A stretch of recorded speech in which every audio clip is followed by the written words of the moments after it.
ವಿಧಾನ ಪರಿಷತ್ತಿನ ಚುನಾವಣೆ 3ನೇ ತಾರೀಕಿಗೆ ಆಗುತ್ತದೆ. 20ನೇ ತಾರೀಕಿಗೆ ಅಭ್ಯರ್ಥಿಗಳ ಅಂತಿಮ ಪಟ್ಟಿ ವಿಚಿತ್ರಾಯದ ಮುಗಿದು ಬರ್ತದೆ. ನಮಗೆ ಸಿಗುವಂಥದ್ದು ಕೇವಲ 12 ದಿನಗಳು ಮಾತ್ರ. ಈಗಾಗಲೇ ಪ್ರಸ್ತಾವ ಆಗಿರೋ ಹಾಗೆ 30 ವಿಧಾನಸಭೆಗಳ ವಿಸ್ತಾರವಾದಂಥ ಕ್ಷೇತ್ರ ಇದೆ. 12 ದಿನದಲ್ಲಿ 30 ವಿಧಾನಸಭೆಗಳಿರ್ತಕ್ಕಂಥ ಎಲ್ಲ ಮತದಾರರನ್ನು, ಶಿಕ್ಷಣ ಸಂಸ್ಥೆಗಳನ್ನು ಮುಟ್ಟುವುದು ಬಹಳ ಕಠಿಣ ಇದೆ. ಅದರಲ್ಲೂ 29ನೇ ತಾರೀಕಿನವರೆಗೆ ಶಾಲೆಗಳ ರಜೆ ಇದೆ. 29 ನಂತರವೇ ನಮಗೆ ಶಿಕ್ಷಕರುಗಳು ಸಿಗುವಂಥದ್ದು ಕೇವಲ 2-3 ದಿನ ಮಾತ್ರ. ಈ ಥರ ಒಂದು ಕಠಿಣ ಪರಿಸ್ಥಿತಿಯಲ್ಲಿ ಈ ಚುನಾವಣೆಯನ್ನು ಅಭ್ಯರ್ಥಿಗಳಾದಂಥ ನಾವು ಎದುರಿಸಬೇಕಾಗಿದೆ. ಈ ಸಂದರ್ಭದಲ್ಲಿ ನಮಗೆ ಬಹಳ ದೊಡ್ಡ ಆಧಾರವೇ ನಮ್ಮ ಪಕ್ಷದ ಕಾರ್ಯಕರ್ತರು ಮತ್ತು ನಾಯಕರುಗಳ ಪ್ರಭಾವದಿಂದ ನಾವು ಅವರೆಲ್ಲರನ್ನು ಮುಟ್ಟುವಂಥ ಪ್ರಯತ್ನವನ್ನು ಮಾಡ್ತೇವೆ. ಈಗಾಗಲೇ ತಿಳಿಸಿರೋ ಹಾಗೆ ಮೇಲ್ಮನೆಯಲ್ಲಿ ನಮಗೆ ಬಹುಮತ ಬಾರದೇ ಇದ್ದರೆ ಪಕ್ಷದ ಮತ್ತು ಸರ್ಕಾರದ ಸದುದ್ದೇಶಗಳು ಈಡೇರೋದಕ್ಕೆ ಸ್ವಲ್ಪ ಅಡಚಣೆ ಆಗುತ್ತೆ. ಆ ಕಾರಣಕ್ಕೋಸ್ಕರ ಮೇಲ್ಮನೆಯಲ್ಲಿ ಬಹುಮತದ ಅಗತ್ಯ ನಮಗಿರೋದ್ರಿಂದ ಆ ಹೋರಾಟವನ್ನು ಪಕ್ಷವೇ ಕೈಗೆ ತೆಗೆದುಕೊಂಡಿದೆ. ಅಭ್ಯರ್ಥಿಗಳು ನಾವು ಒಂದು ರೀತಿ ಮದುಮಗಳ ಥರ ಓಡಾಡ್ತಾ ಇದ್ದೇವೆ. ಈಗ ಪಕ್ಷದ ನಾಯಕರುಗಳೇ ನಮ್ಮ ವೃತ್ತಿ ಕಾರ್ಯವನ್ನು ಶುರು ಮಾಡಿದ್ದಾರೆ. ನನ್ನ ಹಿನ್ನೆಲೆಯಲ್ಲಿ ನಾನು ಕಾರ್ಮಿಕ ಹಿನ್ನೆಲೆಯನ್ನು ಕಾರ್ಮಿಕ ಕ್ಷೇತ್ರದಲ್ಲಿ ಸತತವಾಗಿ 82ನೇ ಇಸ್ವಿಯಿಂದ ನೌಕರರು ಮತ್ತು ಕಾರ್ಮಿಕರ ಸಂಘಟನೆಗಳ ಮಧ್ಯೆ ಬಂದಂಥವನು. ಈಗಲೂ ಸಹ ನಾನು ಸಂಸದ ಶಾಸಕನಾದ ನಂತರ ಕೂಡ ನೌಕರರ ಸಂಘದ ಬಹಳಷ್ಟು ಕಡೆ ಪದಾಧಿಕಾರಿಗೆ ಕೆಲಸವನ್ನು ನಿರ್ವಹಿಸ್ತಾ ಇದ್ದೆ. ಉದಾಹರಣೆಗೆ ಬ್ಯಾಂಕ್ ಆಫ್ ಬರೋಡದ ಗೌರವಾಧ್ಯಕ್ಷ ನಾನು ರಾಜ್ಯದಲ್ಲಿ. NHM ಅಂತೇಳಿ ನ್ಯಾಷನಲ್ ಹೆಲ್ತ್ ಮಿಷನ್ ಅಂತಕ್ಕಂಥ ಸುಮಾರು 32,000 ಆರೋಗ್ಯ ಇಲಾಖೆ ಕೆಲಸ ಮಾಡುವಂಥ ನೌಕರರ ಸಂಘದ ಗೌರವಾಧ್ಯಕ್ಷ. ಅತಿಥಿ ಉಪನ್ಯಾಸಕರ ಸಂಘ 3 ಇದ್ದಾವೆ, ಅದಕ್ಕೆ 1ಕ್ಕೆ ನಾನು ಗೌರವಾಧ್ಯಕ್ಷ.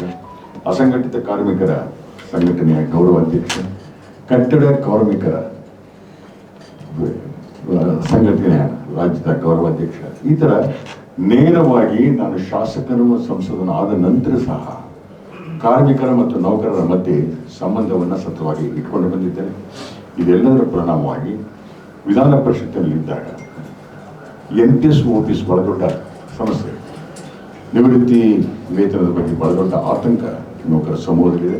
ಅದರ ವಿರುದ್ಧ ಬಹಳ ಕಠಿಣವಾದಂಥ ಕಡಾಖಂಡಿತವಾದಂಥ ನಿಲುವುಗಳನ್ನ ತೆಗೆದುಕೊಂಡು ನಮ್ಮ ಸರ್ಕಾರ ಆಗಿತ್ತು.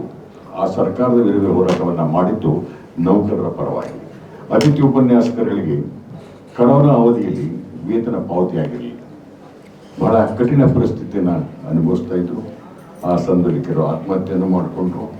ಆ ಸಂದರ್ಭದಲ್ಲಿ ಸಹ ನಮ್ಮ ಮಂಜುನಾಥ್ ಭಂಡಾರಿ ಅವರು ಸದನವನ್ನು ಹಿಡಿದಿಟ್ಟು ಸರ್ಕಾರ ಬಗ್ಗೆ ಹೊರಗೆ ಆ ವೇತನ ಕೂಡಲೇ ಬಿಡುಗಡೆ ಆಗೋವರೆಗೆ ಹೋರಾಟವನ್ನು, ಆ ಥರ ಪೌರ ಕಾರ್ಮಿಕರ ಕಾಯಮಾತಿಯಲ್ಲಿ ಸುಮಾರು 13,000 ಜನ ನೌಕರರ ಕಾಯಮಾತಾಯಿತು. ಅದರಲ್ಲಿ ನನ್ನದೇ ಆದಂಥ ಪಾತ್ರವನ್ನು ಸದನದಲ್ಲಿ ಆ ಥರ ಆನೆ ಮಾವು ಥರ ಫಾರೆಸ್ಟ್ ಡಿಪಾರ್ಟ್ಮೆಂಟಿನವರ, ದಿನಗೂಲಿ ನೌಕರರ, ಈ ಥರ ಬಹಳ ವಿವರಕ್ಕೆ ಹೋಗದೆ ಎಲ್ಲೇ ನೌಕರರ ಮತ್ತು ಕಾರ್ಮಿಕರ ಶೋಷಣೆಗೆ ಒಳಗಾಗ್ತಾರೆ ಅಂದಾಗ ಎದ್ದು ನಿಲ್ಲುವಂಥ ಕೆಲಸವನ್ನು ಮಾಡಿದ್ದಾರೆ.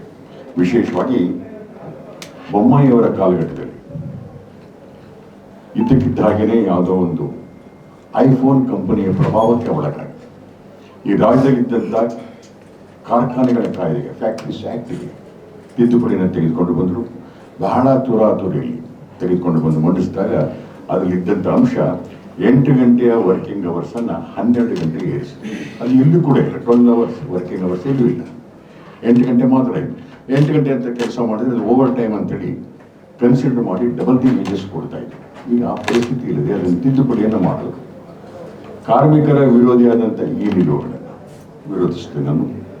ಇನ್ನೊಮ್ಮೆ 148 ದಿನಗಳ ಕಾಲ OPSಗೋಸ್ಕರ ಹೋರಾಟ ಮಾಡಬೇಕಾದ್ರೆ 5 ಜನ ಆತ್ಮಹತ್ಯೆಯನ್ನು ಮಾಡಿಕೊಂಡ್ರು.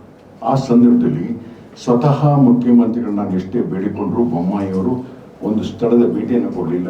ಆ ಚಳುವಳಿ ಜಾಗದಲ್ಲಿ ಬಹಳ ದುಃಖಿತನಾದದ್ದು ನಾನು. ಯಾಕೆಂದರೆ ಅದೇ ಸಂದರ್ಭದಲ್ಲಿ ತಾವೆಲ್ಲ ಮಾಧ್ಯಮದಲ್ಲಿ ನೋಡಿದ್ದೀರಿ, ಅವರ ಮನೆಯ ಒಂದು ನಾಯಿ, ಪ್ರೀತಿ ನಾಯಿ ಸತ್ತೋಗ್ಬಿಡ್ತು. ಆ ಸತ್ತೋಗಿದ್ದಕ್ಕೆ ಆ ನಾಯಿಗೆ ಮುತ್ತಿಡುವಂಥ ಕೆಲಸವನ್ನು ನಮ್ಮ ಮುಖ್ಯಮಂತ್ರಿ ಮಾಡಿದ್ರು. ಅವರ ವ್ಯಾಮೋಹದ ಬಗ್ಗೆ ನನ್ನ ಟೀಕೆ, ಅದರ ತಿಥಿ ಸಮಾರಂಭಗಳನ್ನ ಮಾಡೋದು.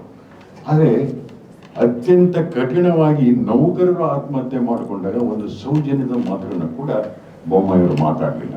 ಅಲ್ಲಿಗೆ ನೌಕರರು ನಾಯಿ ಪಾಡಿಗಿಂತಲೂ ತಡೆಯಾಗಿ ಹೋದರು. ಆ ಹೋಲಿಕೆ ಆಗಿ ಅದೇ ಕಾಲಘಟ್ಟದಲ್ಲಿ ಆಯಿತು. ಇವೆಲ್ಲವೂ ಮನಸ್ಸಿನ ಮೇಲೆ ಅವರ ವಿರುದ್ಧವಾದಂಥ ನಿಲುವನ್ನು ತೆಗೆದುಕೊಳ್ಳಕ್ಕೆ ಕಾರಣ ಆಯಿತು. ಆ ಥರ ನೌಕರರ ವಿಷಯ ಬಂದಾಗ ಕಠಿಣವಾಗಿ ನಿಲುವನ್ನು ತೆಗೆದುಕೊಳ್ತೇವೆ. ಈಗ NPS ಬಗ್ಗೆ ನಮ್ಮ ಸರ್ಕಾರವೇ ಪ್ರಣಾಳಿಕೆಯಲ್ಲಿ ಹಾಕಿದೆ. ಪ್ರಣಾಳಿಕೆ ಸಮಿತಿ ಅಧ್ಯಕ್ಷರಾಗಿ ನಮ್ಮ ಮಾನ್ಯ ಸಚಿವರಾದಂಥ ಮಧು ಬಂಗಾರಪ್ಪನವರೇ ಉಪಾಧ್ಯಕ್ಷರಾಗಿದ್ದಾರೆ. ಹಲವು ಗ್ಯಾರಂಟಿಗಳಿಗೆ ಈಡೇರಿಸಿದ ಜೊತೆಗೆ ಅದು ಕೂಡ ಈಡೇರುತ್ತೆ ಅಂತಕ್ಕಂಥ ವಿಶ್ವಾಸ ಇದೆ. 7th ಪೇ ಕಮಿಷನ್ ಪೆಂಡಿಂಗ್ ಇದೆ. ಆಫ್ಟರ್ ಕೋಡ್ ಆಫ್ ಕಾಂಡಕ್ಟ್ ಅದು ಜಾರಿಗೆ ಬರಬಹುದು. 12 hours ವರ್ಕಿಂಗ್ ಅವರ್ಸ್ನಿಂದ ಅದನ್ನು ಮಾಮೂಲಿನಂತೆ 8 ಗಂಟೆಗೆ ತರುವಂಥ ಪ್ರಯತ್ನ ಮಾಡೇ ಮಾಡ್ತೇವೆ. ಯಾಕೆಂದರೆ ಆ ಪ್ರಿನ್ಸಿಪಲ್ಗೆ ಉಂಟಾದಂಥ ನಿಲುವುದು 8+8+8 24 hours 3 ಭಾಗ ಇಬ್ಬಾಗ ಮಾಡಿ 8 ಗಂಟೆ ಕೆಲಸದ ವೇಳೆ, 8 ಗಂಟೆ ವಿಶ್ರಾಂತಿ, ಇನ್ನು 8 ಗಂಟೆಯನ್ನು ಸೋಷಿಯಲ್ ಆಕ್ಟಿವಿಟೀಸ್, ತಾನು ತನ್ನ ಕುಟುಂಬ ಸಮಾಜ ಅಂಥೇಳಿ ವಿಂಗಡಣೆ ಮಾಡಿದಂಥ ಸೂತ್ರ ಇದೆ. ಜಿನೆವಾ ವರ್ಲ್ಡ್ ಕಾನ್ಫರೆನ್ಸಲ್ಲಿ ಆದಂಥ ನಿರ್ಣಯಗಳು. ಇದೆಲ್ಲ ವಿರುದ್ಧವಾಗಿರ್ತಕ್ಕಂಥ ಎಲ್ಲ ಅಂಶಗಳನ್ನು ಬಡವರ ಪರ ಧೋರಣೆ ಹೊಂದಿರ್ತಕ್ಕಂಥ ನಮ್ಮ ಕಾಂಗ್ರೆಸ್ ಪಕ್ಷ ಈಡೇರಿಸುತ್ತೆ ಅಂತಕ್ಕಂಥ ನಂಬಿಕೆ ಇದೆ. ವಿಶೇಷ ಮೊನ್ನೆ ಗ್ಯಾರಂಟಿ ಒಳಗೆ ಅತಿ ಹೆಚ್ಚು ಲಕ್ಷಾಂತರ ಮಹಿಳಾ ಉದ್ಯೋಗಿಗಳಿದ್ದಾರೆ. ಉಚಿತವಾಗಿ ಅವರು ಓಡಾಡೋದ್ರಿಂದ ಒಂಥರ ಎಕ್ಸ್ಟ್ರಾ ಟ್ರಾವೆಲಿಂಗ್ ಅಲವೆನ್ಸನ್ನು ಸರ್ಕಾರ ಅಪ್ರತ್ಯಕ್ಷವಾಗಿ ಕೊಟ್ಟಂಗಾಗಿದೆ. ನಮ್ಮೆಲ್ಲ ಮಹಿಳೆಯರು ಉದ್ಯೋಗಕ್ಕೆ ಹೋಗುವಾಗ ದೂರದ ತಾಲೂಕುಗಳಿಗೆ, ದೂರದ ಸ್ಥಳಗಳಿಗೆ ಗ್ಯಾರಂಟಿ ಬರೀ ಬಡವರಿಗೆ ಮಾತ್ರ ಆಗಿಲ್ಲ, ವಿದ್ಯಾವಂತ ನಮಗೂ ಕೂಡ ಆಗಿದೆ. ಇಂಥ ಎಲ್ಲ ಹಿನ್ನೆಲೆಯಲ್ಲಿ ನಮಗೆ ಗೆಲ್ಲುವಂಥ ಅವಕಾಶ ಇದೆ. ಮತ್ತು ವಿಶೇಷವಾಗಿ ನೌಕರರ ಸಮೂಹದ ನೇರ ಸಂಪರ್ಕ ಅವರ ಪರ ಹೋರಾಟದ ಕಾರಣಗಳಿಗೋಸ್ಕರ ಇದೆ. ಅದರ ಲಾಭ ನನಗೂ ಮಂಜುನಾಥ್ ಅವರು, ನಮ್ಮ ಡಾಕ್ಟರ್ KK ಮಂಜುನಾಥ್ ಅವ್ರಿಗೂ ಸಿಕ್ಕತ್ತೆ. ಖಚಿತವಾಗಿ ಗೆಲ್ತೇವೆ ಅಂತಕ್ಕಂಥ ವಿಶ್ವಾಸ ಇದೆ. ಈ ಸಂದರ್ಭದಲ್ಲಿ ಕಾಲಾವಕಾಶ ಕಡಿಮೆ ಇರೋದ್ರಿಂದ ತಮ್ಮ ಮೂಲಕ ಇಡೀ ಜಿಲ್ಲೆಯಲ್ಲಿರ್ತಕ್ಕಂಥ ಮತದಾರರನ್ನು, ವಿಶೇಷವಾಗಿ ದಕ್ಷಿಣ ಕನ್ನಡದಲ್ಲಿ 20,088 ಜನ ಎನ್ರೋಲ್ ಆಗಿದ್ದಾರೆ ಗ್ರ್ಯಾಜುಯೇಟ್ಗೆ. ಆ ಎಲ್ಲರನ್ನು ತಮ್ಮ ಮೂಲಕ ಕೈ ಮುಗಿದು ವಿನಂತಿಯನ್ನು ಮಾಡ್ತಾ ಇದ್ದೇನೆ, ನಮಗೆ ಅವಕಾಶವನ್ನು ಮಾಡಿಕೊಡಿ. ನೌಕರರ ಧ್ವನಿಯಾಗಿ, ಪದವೀಧರರ ಧ್ವನಿಯಾಗಿ, ನಿರುದ್ಯೋಗಿಗಳ, ಸ್ವಯಂ ಉದ್ಯೋಗಿ ಪದವೀಧರರ ಎಲ್ಲರ ಧ್ವನಿಯಾಗಿ ಕೆಲಸವನ್ನು ಮಾಡ್ತೇವೆ ಅಂತೇಳಿ ವಿನಂತಿಯನ್ನು ಮಾಡ್ತೇನೆ. ಇದೇ ಸಂದರ್ಭದಲ್ಲಿ ಭಾಳ ಜನ ತಾವು ಪತ್ರಕರ್ತರಾದರೂ ಕೂಡ ಭಾಳ ಜನ ನನಗೆ ಮತದಾರರಾಗಿರಬಹುದು, ಪದವೀಧರರು. ಹಾಗಾಗಿ ನಿಮ್ಮನ್ನು ಕೂಡ ಕೈ ಮುಗಿದು ನಿಮ್ಮ ಮತವನ್ನು ಕೊಡಿ, ನಿಮ್ಮ ಮನೆಯಲ್ಲಿರ್ತಕ್ಕಂಥ ಪದವೀಧರರು ಕೊಡಿಸಿ ಅಂತ ವಿನಂತಿ ಮಾಡಿ ನಾನು ಮಾತು ಮುಗಿಸ್ತೇನೆ. ಧನ್ಯವಾದ.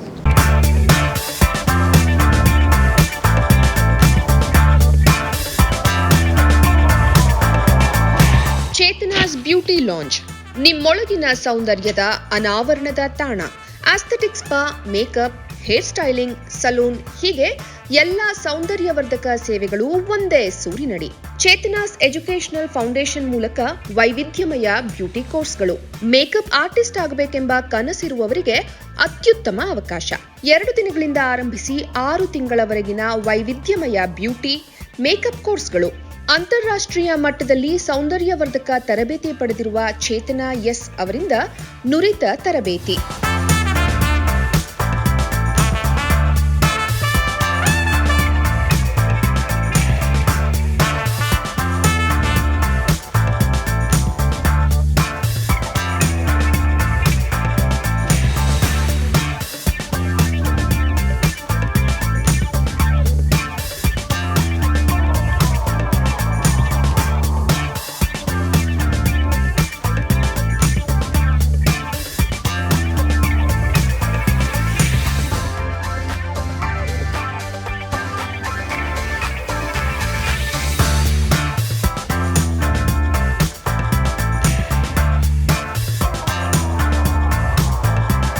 ಈ ಅದ್ಭುತ ಅವಕಾಶವನ್ನ ಸದುಪಯೋಗಪಡಿಸಿಕೊಳ್ಳಿ.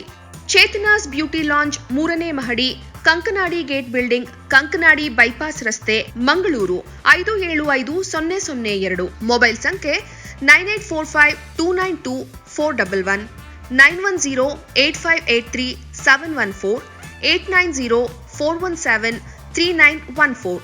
Email chetanabeautystudio@gmail.com. Web www.cblaunch.com. ಸುದ್ದಿ ಚಾನಲ್, ಕ್ಷಣ ಕ್ಷಣದ ಸುದ್ದಿಗಾಗಿ.